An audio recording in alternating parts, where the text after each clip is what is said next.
से एमडी ईशान बयस 27 वर्ष से एक्चुअली जबलपुर से मसे 2 मास थोड़े थोड़े आसिक ये रोला से लोकटा एवं 17 तारिख दिन चेक इन कर काली बुलाबुली कर बाहर आज सका जो कि बाहरला ना तो आमर होटेल मैनेजर और स्टाफ जाकि देखिले ऊपर आड़ू जुलका आड़ू जे से गोटे रसी तमाने कपड़ाटे लगे फैन रे झुली पड़ी तो सागे सागे मत इनफर्म कले मो थाना को इनफर्म कली आईसी आउ पुलिस स्टाफ आसिक साइंटिफिक टीम आसिक सब कबाड़ भांगिले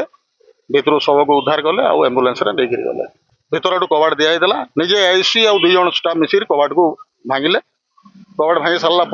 से देखिले मृतदेह झुलुची से ओल्लैक